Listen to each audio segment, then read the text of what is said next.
আমরা আশা করছি যে ২৮ তারিখে আমরা লঞ্চ করব টিকেটটা। আমরা আশা করি একদিনের ভিতরে টিকেট সেল হয়ে যাবে, যেটা আমরা অতীতে দেখেছি। অলরেডি একটা পেনাল্টি ক্লজও দিয়ে দিয়েছি ইতিমধ্যে। যদি ওনারা ফেল করে কোনো কারণে, ওনাদের যদি কোনো সাইবার অ্যাটাক হয়, ওনাদের জন্য এই সিস্টেম কোনো কারণে ক্র্যাশ করে, এটা কিন্তু ১০ লাখ টাকা জরিমানা আমাদের বাফুফকে দিবে। অক্টোবর ৯ তারিখে আমাদের Bangladesh versus Hong Kong AFC qualifiers. ওটার জন্য আমাদের কম্পিটিশন কমিটি কাজ শুরু হয়ে গেছেন। ইতিমধ্যে আপনারা জানেন আমরা কিন্তু ticketing partner already officially announce করে দিয়েছি। ক্রিকেটকে আমরা এই গেমের জন্য দিয়েছি। আমরা বিবেচনা করে দেখেছি যে কুইকের যে লোড টেস্ট আমাদেরকে প্রেজেন্ট করেছিল, ওইটা আমরা দেখেছি যে ওরা সাকসেসফুলি হ্যান্ডেল করতে পারবে যদি নিউমারাস বা ১ লক্ষর উপরে লগ ইন আসে at the same time. But আমরা জানি আমাদের কিন্তু সীমিত আমাদের টিকেটিং। আমরা জানি আমাদের স্টেডিয়ামে ২২,০০০ কত সিট আছে, ওটার এগেন্সে ১৮,০০০ সিট আছে গ্যালারিতে। তো আমরা আশা করছি যে ২৮ তারিখে আমরা লঞ্চ করব টিকেটটা। ২৮ তারিখ টাইমটা এখন আমরা জানি না, বাট ওটা আমাদের মার্কেটিং ডিপার্টমেন্ট থেকে। Gold's Gym across 30 plus countries. With over 700 plus locations worldwide. Train anywhere, belong everywhere. বা আমাদের যে সোশ্যাল মিডিয়া ডিপার্টমেন্ট আছে, ওনারা ফেসবুকে দিয়ে দিবে, কাউন্টডাউন একটা দিবে এক্সাক্ট টাইমটা দিয়ে। বাট ২৮ তারিখ হলো আমাদের অফিসিয়াল ডেট, যে আমরা চাচ্ছি ২৮ তারিখে আমরা টিকিটটা লঞ্চ করব অনলাইন। আমরা আশা করি একদিনের ভিতরে টিকিট সেল হয়ে যাবে, যেটা আমরা অতীতে দেখেছি যে যখনই আমরা অনলাইন এসেছি, এত দর্শকের ডিমান্ড, এত চাহিদা ছিল যে উইথিন দ্য ফার্স্ট মানে ১০ থেকে ২০ মিনিটে টিকিট সোল্ড আউট হয়ে যেত, যদি আমাদের লাস্ট টাইম সিস্টেমে ঝামেলা না হতো।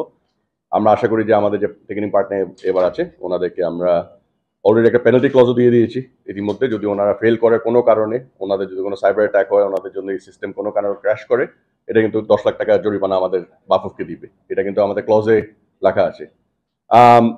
তো এটা হলো আমাদের ১ নাম্বার কাজ ছিল।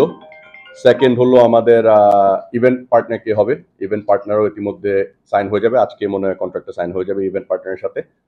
আমরা এবার চাচ্ছি যে গতবার যে ঝামেলাগুলি হয়েছিল, যেটা আমরা অতীতে বলেছি যে পানির সংকট বা খাওয়ার সংকট বা এন্ট্রি এক্সিটের যে ঝামেলাগুলি ছিল, ব্যারিয়ার যেগুলি ছিল, ওগুলি স্ট্রং ছিল না এনাফ। আমরা ইভেন্ট প্ল্যানারের সাথে ওটা নিয়ে কথা বলেছি, আমাদের কি কি চাহিদা আছে খেলার জন্য, কি কি ডিমান্ড আছে বাফুফ থেকে একটা খেলা চালানোর জন্য, ওগুলি আমরা ওনাদেরকে প্লেস করেছি। ওনারা ওটার এগেনস্টে আমাদেরকে এক্সপ্লেন করেছেন এবং প্রেজেন্টেশন দিয়েছেন কি কি করবে ওনারা। এটার ভিতরে কিন্তু আমরা কথা চলমান আছে। আমরা ওনাদের আইডিয়া নিয়েছি, ওনাদের আইডিয়ার এগেনস্টে আমরা আবার আমাদের ফিডব্যাক দিয়েছি। এটা আগামী ১ সপ্তাহ থেকে ২ সপ্তাহ এটা চলবে এভাবে। ওটার বাইরে এবার সিকিউরিটি আরো স্ট্রং হবে। আমরা জানি আমাদের ২টা খেলা ব্যাক টু ব্যাকই ধরতে গেলে, অক্টোবর ৯ তারিখে এবং নভেম্বর ১৮ তারিখে। যে ইন্ডিয়া খেলাটা একটু গুরুত্বপূর্ণ বেশি, যেখানে সিকিউরিটি রিজনের জন্য আমাদের একটু নজর বেশি দিতে হবে।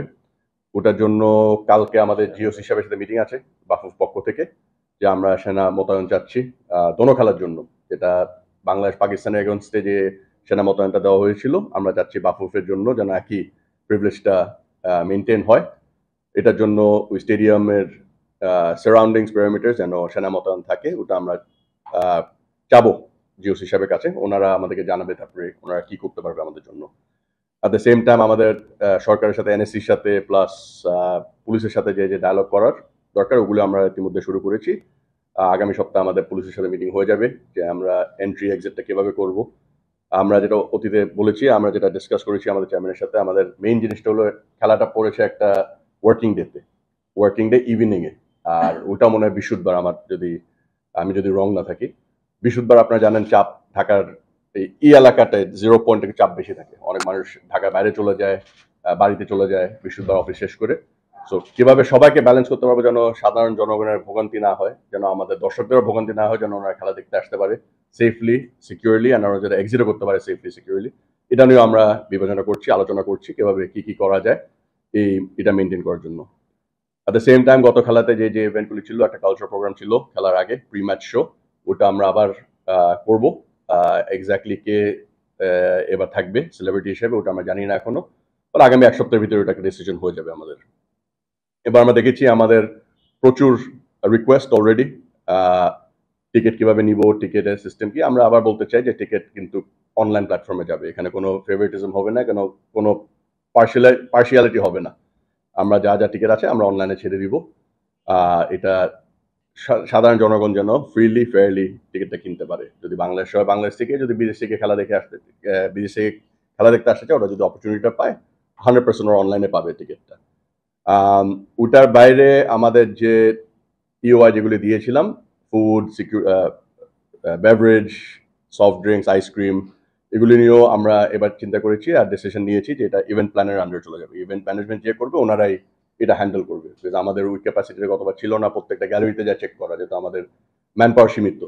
তো ওনাদের আন্ডারে থাকলে ওনার একটা দায়বদ্ধতা থাকবে এখানে। তো আমরা মনে করি দর্শকদের জন্য ওটা একটু বেটার হবে এবার, বিকজ ওনারাই ওনাদের নিজেদের লোক নিয়ে, ওনাদের নিজেদের ম্যানেজার নিয়ে প্রত্যেকটা গ্যালারিতে দায়বদ্ধতা ওদের আন্ডারে থাকবে। সো যদি কোনো ইস্যু থাকে ওরা হ্যান্ডেল করতে পারবে তাৎক্ষণিকভাবে, এবং ওনারাই পেনাল্টি দিতে হবে যদি ওনার কোনোখানে ল্যাকিংস থাকে ওনাদের, ওটাও ক্লজে আছে এবার। আমরা স্ক্রুটিনি করেছি ঠিক মতো, আমরা কিন্তু পয়েন্ট বাই পয়েন্ট ওনাদের সাথে কথা বলেছি যেন কোনো ভুল বুঝাবুঝি না হয় আমাদের বিরুদ্ধে, আমাদের সাথে ওনাদের সাথে। এটাই ছিল মেইন আলোচনা ওনাদের সাথে, এবং আপনাদেরকে জানানো আজকে যে 28 তারিখে আমরা টিকিট অফিসিয়ালি লঞ্চ করব। টিকিটের মূল্যটা কালকে আমাদের ইসি কমিটির কাছে রেকমেন্ডেশন চলে গেছে। ওরা যদি কালকে অ্যাপ্রুভ করে দেয় তাহলে কালকে বিকালের ভিতরে আমরা মেবি অফিসিয়ালি ফেসবুক পেজে লঞ্চ করে দিব। বাট যেটা জানি আমাদের হংকং ম্যাচের জন্য গ্যালারির প্রাইস বাড়বে না, গ্যালারিতে যে লাস্ট টাইম যে প্রাইসটা ছিল ওইটাই এবার থাকবে।